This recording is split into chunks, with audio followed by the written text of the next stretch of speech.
What's going on, guys? I've been wanting to make this video for a few days now. I've had it all typed out and everything. I've just been having a hard time with getting the drive to do it. I've been really busy focusing on some other things in my personal life, but I finally did find the time and the inspiration to go ahead and do it today. So what I'm going to be talking about ahead of these chapter spoiler leaks that come out later tonight is just some unanswered questions we haven't gotten from Jujutsu Kaisen yet. I feel like there's a lot of questions that we still have, or at least I do, and maybe if you know it and I don't, you can clear it up for me in the comment section with references to the chapters or something.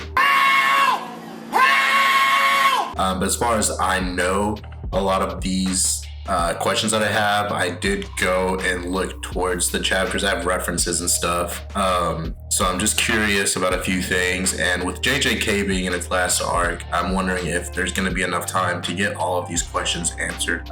Because if these questions aren't answered, it might leave the story feeling like it ended a little empty. At least for me personally, I feel like there's a little bit of meat, that should be on this sandwich before we finish. Lord have mercy, I'm about to bust. So my first question is, who is Kinjaku? What did he really want and why? What made him that way, and how did he get there? We know at some point in his life he was friends with Tengen. So what caused that friendship to go away, and what drove him to basically start body hopping and doing the things he's been doing? He says his current objective is merging humanity with Tengen and causing people to evolve onto the next stage, resulting in a surge of cursed energy. But why?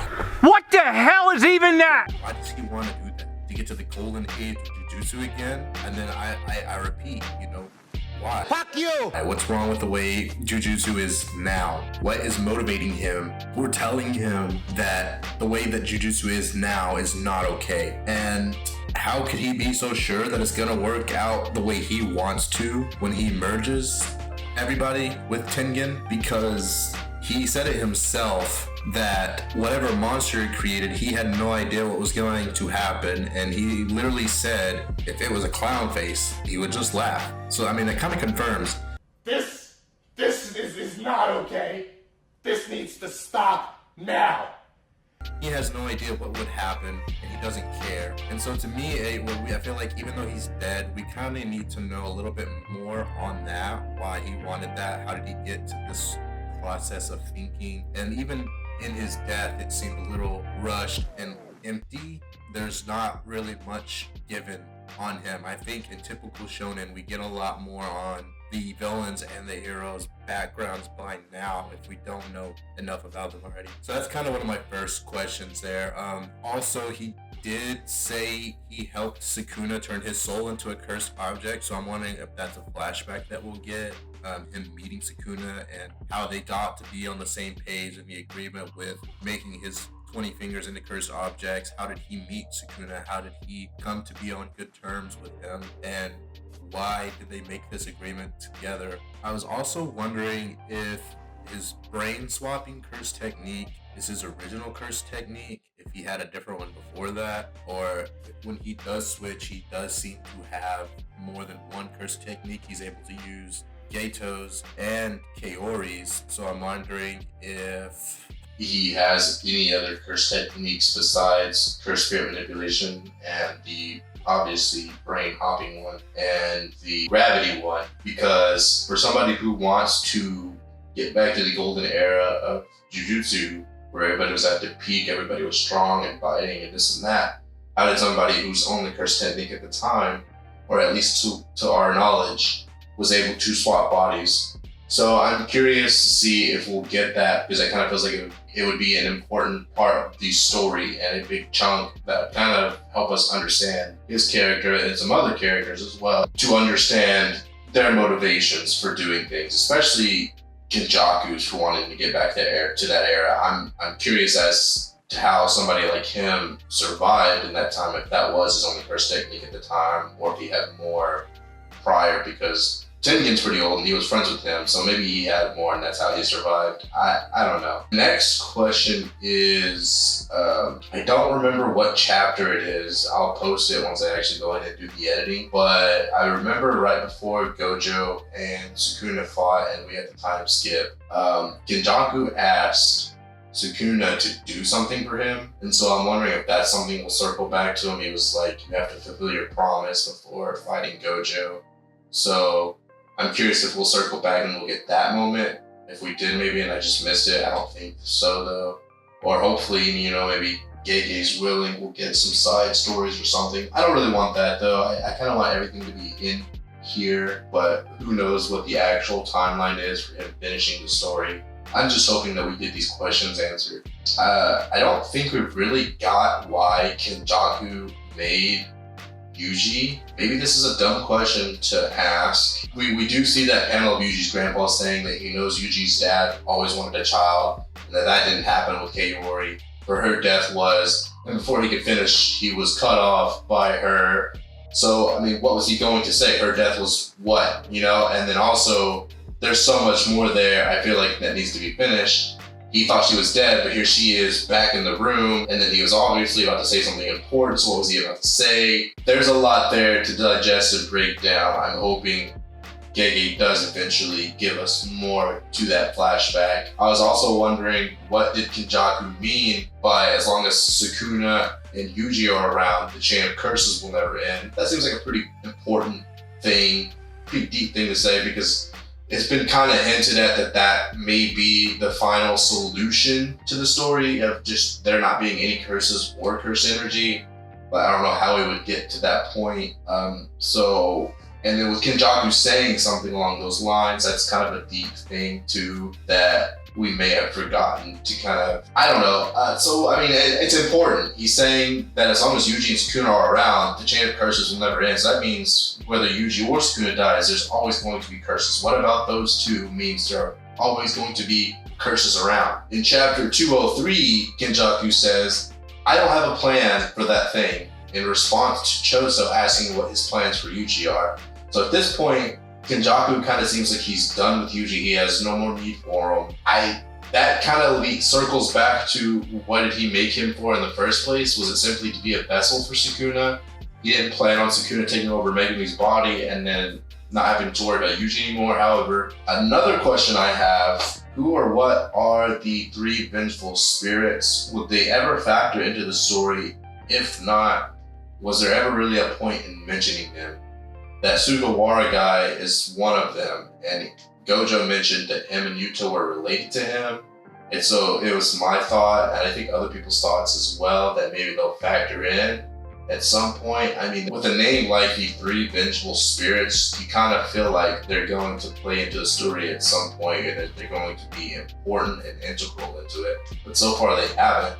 And so far, I don't think there's enough time. Again, depending on the timeline of when he wants to finish it. He said he wanted to finish the manga this year.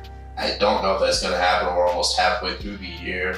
So there's still a lot to do, a lot to go through. I guess we'll see. Question I was wondering, I'm thinking other people are probably wondering this too. Are there more members to the Gojo family? If so, what are they doing? And are they trying to help? Are they trying to recover Gojo?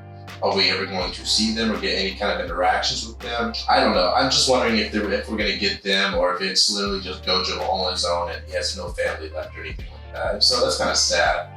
Another thing I was wondering, this is another question. I'm pretty sure we will get this one before the story's over.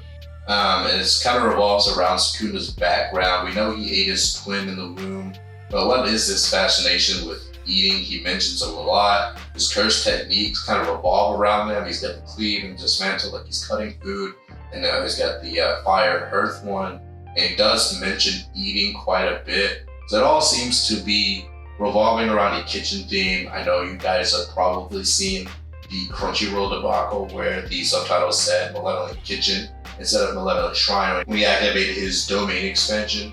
So that may be kind of a clue. He also mentions that he was an unwanted child, which led to him being who he is today, which was a feared sorcerer / curse spirit. I'm not really sure, but I do know that there's a lot to know about Sukuna. He's being the main antagonist of the story, and we still know so little about him. What led to him being so powerful, and what led him to being, the person that so many sought out to fight. to challenge their skills against him, only to end up being killed. Here's a question that we probably will never know, but I'm gonna ask it anyways. It's pretty simple. Will we ever know what Gojo said to Geto before killing him? Geto's reaction was kind of funny, and he was like, at least curse me before I die, or something like that. So I'm curious. I mean, they were really close. They were really friends. There's a lot of speculation. I'm not going to speculate today, but I am curious to know that it'll probably be something that Gege himself reveals after the series is over. But I look forward to him. I'm curious, just like a lot of people. Like, what did he say before he killed him? Speaking of Geto again, after seeing Gojo in the Shibuya arc, Geto seemed to fight back against Kinjaku, with Kinjaku saying that that's never happened before. So was that just like a one-time thing, or what was that? We saw Geto talking to Gojo in the airport along with Nanami, so that confirms he died, he's dead. So how does that factor in to what happened in Shibuya?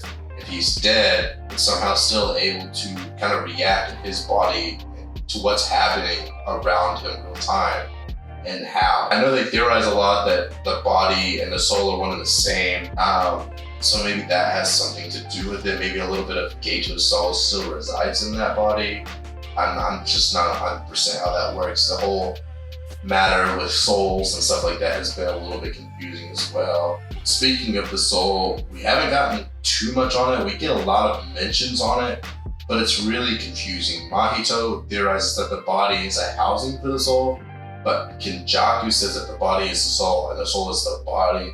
Just making it a little bit more confusing. What does it mean? What is the soul, and why is it so important? Yuji can attack it directly, but in the last chapter, that Sukuna is taking those hits in between the boundary of his soul and Fushiguro's. How is that possible? How is he controlling that? How is somebody whose ability to hit the soul directly being Uno reversed into hitting basically in between? And how is there even an in between? Like, it's so confusing to me. Like, I don't even know how to fabricate the image in my mind. Like, I just can't wrap my head around it, and it's something that I really want to understand, but I just feel like maybe we haven't gotten enough information to do it. One of my theories / questions also is there a chance that we would get Nobara and Toto? I don't see why we couldn't. Both of them haven't appeared in a long time, and I don't see how Toto could not just he could just get across the can, right? For his boogie woogie.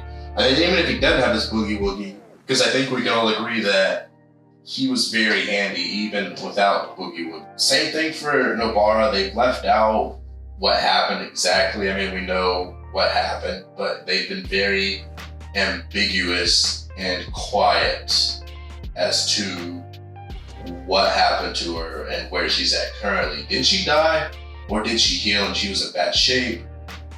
Never revealed. Hopefully we will get a reveal. I think a lot of people are anticipating it. I am as well. One more question I was going over today is Urarame getting born her. I know in the fan book, Gege had said that she can cook delicious food, but Sukuna eats humans, but it's difficult to cook. But Urarame was very talented, and so that's why he took her on as his servant or henchman or whatever. And she does have the ice curse technique, so it's kind of whatever food he cooks or prepares, or leftovers. This is kind of crazy to talk about leftovers or whatever, you know what I mean? He has freezer type person who can preserve, that for him. Sounds terrible because we're talking about humans, but it is what it is. This is not my story, this is Gege's. So I'm also wondering if we'll get a little bit more on Urarame. And yeah, I mean, these are the questions I have. Do you guys agree that there's a lot of questions that are still unanswered? And do you agree that you're also worried about the time left? Are you also worried that all the questions won't be answered before the manga's over? Because I am a little bit. I don't want it to leave without, the important stuff. Some of this stuff does seem important, other stuff, not so much. If you have questions that I missed, go ahead and leave a comment. If you like this video, please give it a like and subscribe if you haven't already. Thank you guys. I will see you in the next video.